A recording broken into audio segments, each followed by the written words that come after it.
Good morning, good afternoon, good evening. My name is Cavan Burns, and this is my final project for English 2310, American Literary Cultures, discussing virtue throughout America's history.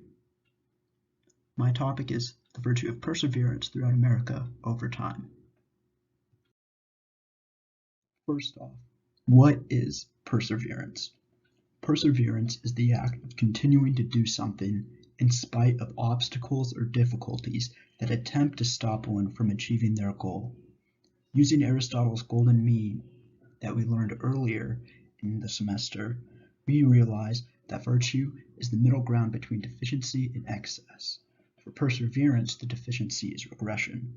Regression is going backwards or falling behind the curve, whereas the excess, pertinacity, is the quality of achieving something no matter the motives, whether bad, evil, good. Another name for this is stubbornness. First, on perseverance, we have Anne Bradstreet. Being a white female writer in 17th century America brings about a lot of discrimination. Such is the case with Anne Bradstreet, as seen through her poem, The Author to Her Book. The first line says, "Thou ill-formed offspring of my feeble brain."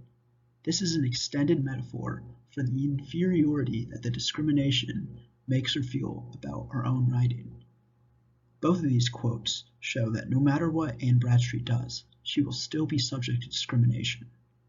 This discrimination can bring about a lot of self-doubt and self-loathing, but Bradstreet uses that as fuel to become a well-respected writer.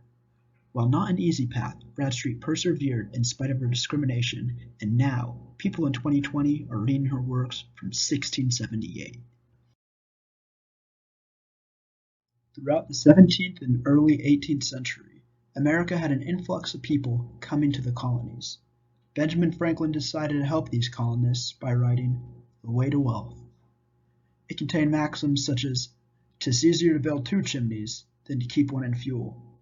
So rather, go to bed supperless than rise in debt. And, get what you can, and what you get hold.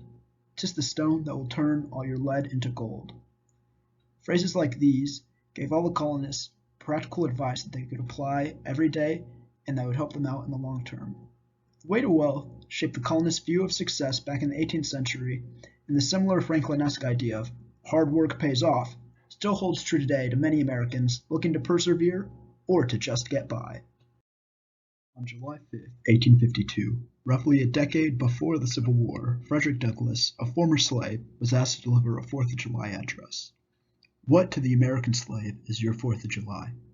I answer, a day that reveals to him, more than all other days in the year, the gross injustice and cruelty to which he is the constant victim. The conscience of the nation must be roused, Douglass proudly proclaimed. When his America celebrated the 4th of July, they were false to the past, false to the present, and solemnly binded herself to be false to the future. Perhaps the same could still be said of the civil unrest and injustice we see today. It's hard to persevere through the ignorance of the majority, yet Douglass did it, and he calls us to persevere with him.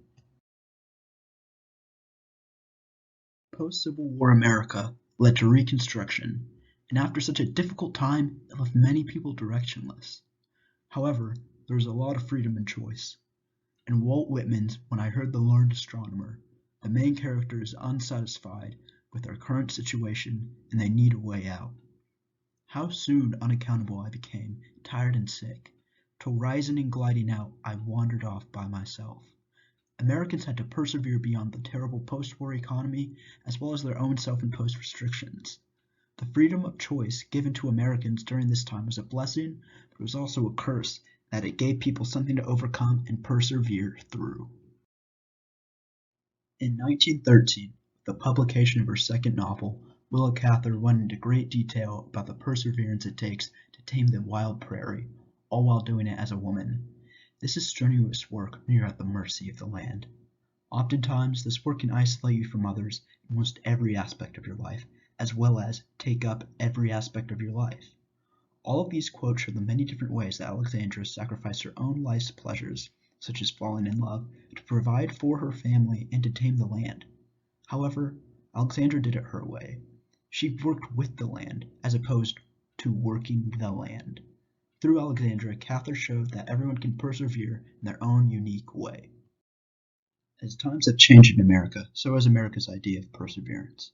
At first, one had to conform to what was expected of them, or it would be difficult to advance, as seen with Anne Bradstreet. Next, advice was accessible to the public on how to persevere, but the right and proper way, as explained by Benjamin Franklin. With Frederick Douglass, it was demonstrated how mass injustice, cruelty, and ignorance can make it hard to persevere, but yet we are still called to do so. When I heard the learned astronomer gave us our own choice to overcome and persevere, Alexandria shows us how one person can persevere in their own unique way despite pre-existing circumstances. We are all called to persevere and we should continue to do so. Thank you for your time.